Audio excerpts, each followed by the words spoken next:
میرے نبی کریم صلی اللہ علیہ وسلم نے اس کو بیٹی بھی بنایا ہے، اس کو بہن بھی بنایا ہے، اس کو ماں بھی بنایا ہے، اسے بیوی کا عالی شان رتبہ بھی عطا فرمایا ہے۔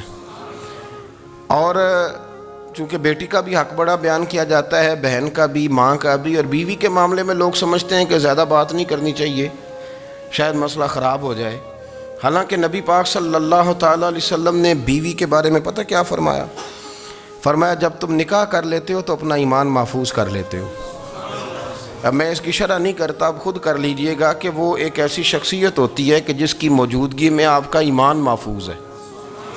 اب میں نہیں سمجھتا کہ اس سے بڑی بات کوئی اور ہو سکتی ہے، جس کی موجودگی میں آپ کا ایمان، اور بھئی یہ حدیث پاک عرض کر رہا ہوں، نکاح جب کوئی کر لے تو اس نے اپنا ایمان مکمل کر لیا۔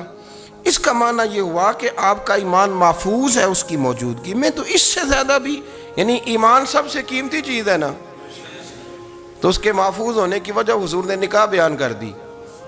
اب میرا خیال ہے بیوی اگر کوئی اس سے بڑا حقوق مانگے گی تو بیوقوفی کرے گی۔ اتنا بڑا درجہ نبی کریم نے اسے عطا کر دیا، اتنا بڑا مقام دے دیا کہ تو خامند کے ایمان کے محفوظ ہونے کا ذریعہ بن گئی ہے۔ عورت کو جو حقوق رسول کریم صلی اللہ تعالیٰ علیہ وسلم نے عطا فرمائے، نبی پاک نے جو حقوق دیے، دیکھیں نا، حضرت عبداللہ ابن عمر رضی اللہ تعالیٰ عنہ کی اہلیہ بیمار تھی، تو جلدی جلدی سے وہ آئے، تو جب بہت جلدی ہو، سفر بڑا شدید تھا، تو آپ نے جلدی سے نماز ادا کی، جلدی سے چلے۔ آپ کے خادم کہنے لگے حضور خیریت ہے؟ فرمایا میری بیوی بیمار ہے۔ تو اس نے عرض کی حضور آپ کی اہلیہ بیمار ہے، تو آپ نے نماز بھی جلدی سے پڑھی، سفر بھی جلدی جلدی کیا۔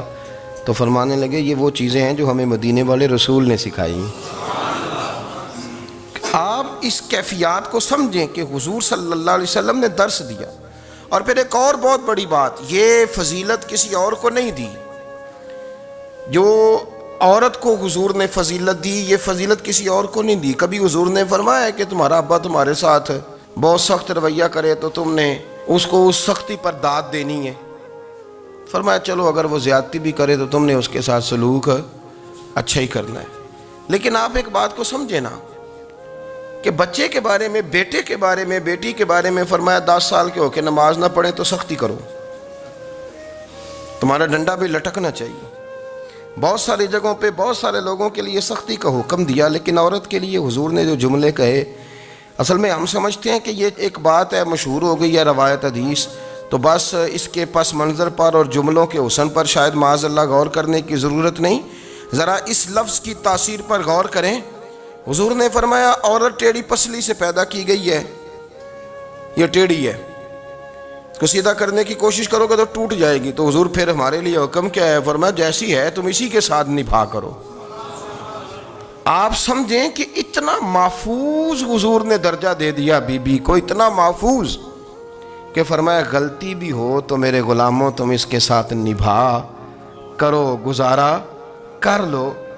کو کیا اور حق چاہیے عورت کو، جس کو اس کی غلطیوں سمیت نبی پاک نے قبول کرنے کا حکم دے دی کہ اس کی کمزوریوں سمیت قبول کر لو۔ اب اس کو اور کیا کوئی کمزوریوں سمیت قبول کرتا ہے؟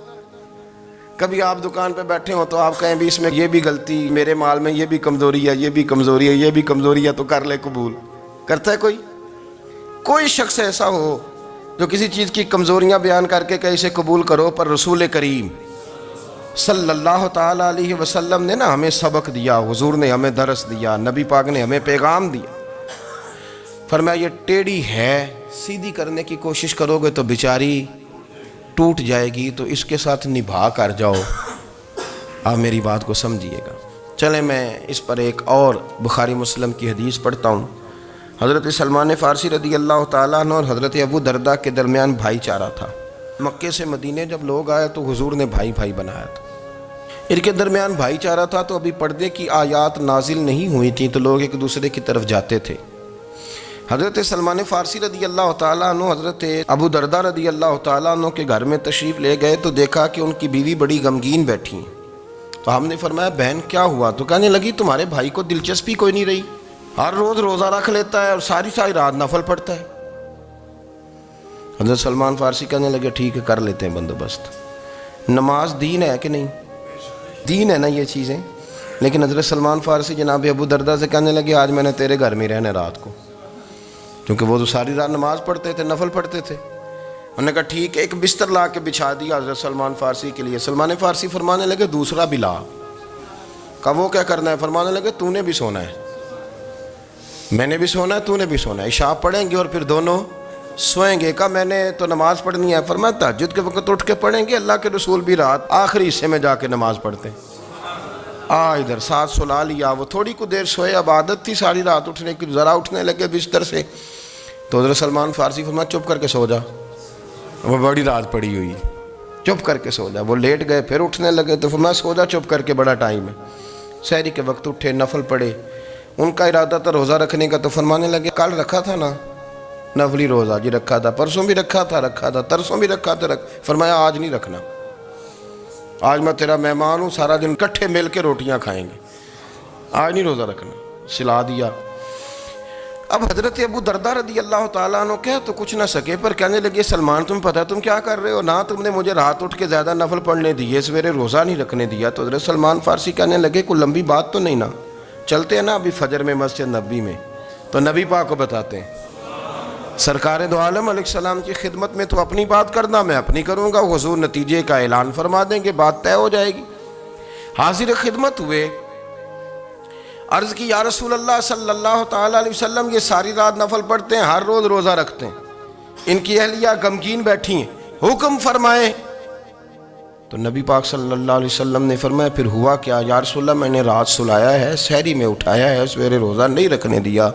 نبی پاک نے فرمایا سلمان فارسی نے ٹھیک کیا، سلمان فارسی نے ٹھیک کیا۔ پھر حضور نے فرمایا، نبی کریم نے فرمایا ابو دردہ تیرے اوپر اگر اللہ کا حق ہے، اس کے رسول کا حق ہے، دین کا حق ہے، تو فرمایا تیری آنکھ کا بھی تیرے اوپر حق ہے، تیرے وجود کا بھی تیرے اوپر حق ہے۔ یہ حضور نے فرمایا تیرے بچوں کا بھی تیرے اوپر حق ہے، تیری بیوی کا بھی تیرے اوپر حق۔ اس حق کو بھی سمجھے، حقوق اللہ بھی ہیں، پر تیری آنکھ کا بھی تیرے اوپر کیا مانا کہ تیری آنکھ سونا چاہتی ہے تو اسے سلا بھی، تیرے وجود کا بھی تیرے اوپر حق ہے، تو تیرا وجود آرام کرنا چاہتا ہے تو اسے آرام بھی کرا۔ اور پھر وہاں نبی پاک صلی اللہ علیہ وسلم نے فرمایا میں تم سب، سننا یہ لفظ حدیث کے، حضور نے اسی موقع پر فرمایا میں تم سب سے زیادہ اپنے رب کو جانتا ہوں اور میں تم سب سے بڑھ کر اپنے رب سے ڈرتا ہوں۔ حضور فرمانے لگے میں روزہ بھی رکھتا ہوں، افطار بھی کرتا ہوں، یعنی کبھی رکھتا ہوں اور کبھی نہیں رکھتا۔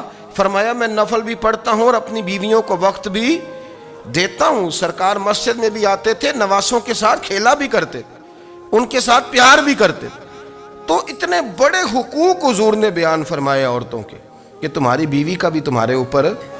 لو ایک حدیث بخاری کی اور یہاں بیان کر دیتا ہوں۔ ایک شخص نے آ کے عرض کی یا رسول اللہ صلی اللہ تعالیٰ علیہ وسلم جہاد کے لیے تیاری ہو گئی ہے، صفیں بن رہی ہیں، مجاہدین کی تیاری ہے، تو میرا بھی نام لکھ دیا گیا ہے مجاہدوں کی لسٹ میں، لیکن یا رسول اللہ صلی اللہ تعالیٰ علیہ وسلم میری بیوی نے حج کی تیاری کر لی ہے اور میرے دوستوں نے، صحابہ نے میرا نام مجاہدین کی لسٹ میں لکھ دیا، تو میرے لیے کیا حکم ہے؟ یہ بخاری مسلم ہے۔ تو نبی پاک صلی اللہ تعالیٰ علیہ وسلم نے فرمایا جہاد پہ کوئی اور چلا جائے گا تو بیوی کے ساتھ حج کرنے جا، اسے محرم کی ضرورت ہے، وہ تیرے بغیر کیسے جائے گی؟ مجاہدین کو تو اور مجاہد مل جائے گا، پر تو اپنی بیوی کے ساتھ جانا۔ نبی پاک صلی اللہ علیہ وسلم نے مرد کو محافظ بنایا ہے، عورت کو مرد کا قیدی نہیں بنایا، بلکہ عورت کو حفاظت عطا کی اور مرد کو اس کا محافظ بنایا۔ اب بچیاں آزاد ہونا چاہتی ہیں، اور آزادی بھی وہ والی کہ جو بنیادی طور پر آزادی نہیں، فحاشی ہے۔ میں نے بہت پہلے کہا ہے کہ اسلام بیٹیوں کو قیمتی سمجھتا ہے۔ جس بندے کے پاس 20 تولے سونا ہو وہ چوک میں لے کے نہیں آتا، وہ قیمتی چیز ہے، اس نے چھپا کے رکھی ہوتی ہے۔ تو جو نبی پاک صلی اللہ علیہ وسلم کا کلمہ پڑھنے والے بیویاں، اسلام انہیں قیمتی سمجھتا ہے، کہتا ہے کہ تم قیمتی ہو لہذا گھر کے اندر رہو، تم باہر نہ ہو۔ لیکن عورتیں ہیں کہ ان کو بلا وجہ لوگ خراب کر دیتے ہیں اور بلا وجہ وہ اس مغالطے کا شکار ہو جاتی ہیں۔